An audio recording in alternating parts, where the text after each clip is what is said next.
Hey amis cyclistes, bienvenue dans ce tout nouvel épisode de Véloscopie, le premier d'une vidéo qui sortira tous les dimanches dans lequel je fais un focus très court, matos, sur du matériel, mais parfois aussi des tutos mécaniques et quelques interviews en plus de la vidéo complète du jeudi. Pour toutes celles et ceux qui me découvrent, je m'appelle Stéphane, je suis le fondateur de la chaîne YouTube Gravel & Bike, dans lequel je parle de gravel à tous ceux qui s'intéressent au gravel, mais la pratique de gravel, elle concerne parfois aussi bien ceux qui font de la route que du VTT.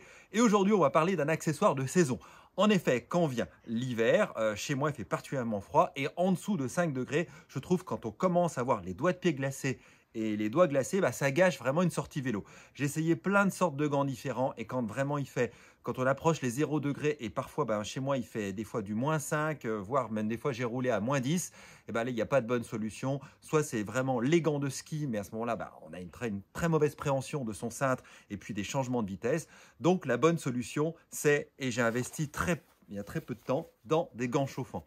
Alors dans tous les matériaux que je vais vous présenter sur ces chaînes, je vous dirai si c'est des équipementiers qui me l'ont envoyé de manière tout à fait transparente ou ce sont des investissements personnels. Et là c'est un investissement personnel. Donc ce sont des gants de chauffant de la marque Ecoy, donc une marque française qui est située à Fréjus. Alors le principe des gants chauffants c'est très simple. Vous avez une batterie ici qui est logée à l'intérieur. Je vous montre. Hop, qui vient se connecter à l'intérieur, se ranger dans le petit logement que vous voyez qui est prévu à cet effet, tout simplement. Ensuite, vous avez ici un bouton, je vous montre, pour allumer. Et dès que c'est allumé, eh bien effectivement, vous avez 3 niveaux, en haut 3 niveaux de chauffage, soit un chauffage maximum, un chauffage intermédiaire ou un chauffage de base. Et en bas, vous avez le niveau de la batterie. En termes de chiffres, ces gants coûtent en prix neuf, quand même c'est un prix assez élevé puisqu'on a 170 €, mais je les ai achetés parce qu'Ecoy fait souvent des soldes à 50% et j'ai vu qu'en ce moment ils sont toujours à 50%, donc moi ils me sont revenus à 80 €, ce qui est plutôt un bon prix au regard de la qualité du gant qui est, en dehors d'être chauffant, est quand même un bon gant de vélo, car je vous montre à l'intérieur, vous avez ici un excellent grip et c'est des gants qui sont quand même très confortables et très respirants. Alors comment ça se passe? Très simplement, vous avez ici un velcro pour l'ajuster pour bien le serrer à votre taille. La pile qui est ici, en fait, ne pose pas du tout de problème. Et au fur et à mesure de votre sortie, eh bien, vous pouvez tout simplement changer le niveau de chauffage. Alors, toujours en termes de chiffres, temps de chargement de la batterie, 4 heures environ. Durée du chauffage, ça va dépendre de l'intensité et ça va dépendre de la température extérieure. Ces gants sont prévus pour rouler jusqu'à -20 degrés. Personnellement, ça fait un mois que je roule avec. Je n'ai pas eu ces températures-là. J'ai roulé jusqu'à un -8 à peu près. Et franchement, ils font vraiment bien le job. Mais dès qu'on est en dessous de 0, c'est un vrai bonheur. C'est très confortable. On tient sur le chauffage minimum, donc en mode vert, environ 4 heures, chauffage intermédiaire à peu près 2 heures et au chauffage maximal 1h05. Alors ces chiffres vont être à pondérer en fonction de la température extérieure, car comme vous le savez, le froid a tendance à pomper les batteries. Moi j'ai souvent ce problème lorsque je filme avec la GoPro, je suis souvent un peu optimiste et parfois quand il fait froid, la batterie de la GoPro en tout cas se vide très vite. Donc des gants qui font vraiment bien le job, qui permettent de régler ce problème et quand on n'a plus froid aux doigts, du coup on retrouve vraiment le plaisir de sa sortie.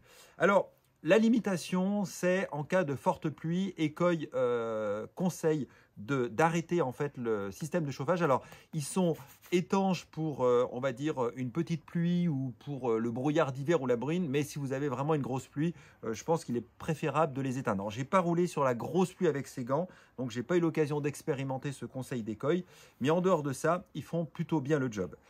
J'ai fait le même investissement pour mes pieds parce que je suis un peu créatif et des doigts de pied. Donc c'est exactement le même principe. Là, ce sont des couves chaussures chauffants. On retrouve ici le bouton. C'est le même principe, même durée de chargement puisque ce sont exactement les mêmes batteries. Donc vous pouvez les interchanger. Même si vous voulez rouler plus longtemps, Ecoy vend en plus des sets de batteries. Mais bon, je trouve que l'hiver, déjà, une sortie de 3-4 heures, c'est quand même très, très honorable. Ça permet quand même de faire des bornes. Hier, j'ai fait 107 km. Franchement en chauffage minimal et ça a fait les 4 heures sans difficulté. J'ai peut-être 5-10 minutes avant la fin, les batteries se sont coupées, mais bon, voilà, j'étais quasiment arrivé à la maison.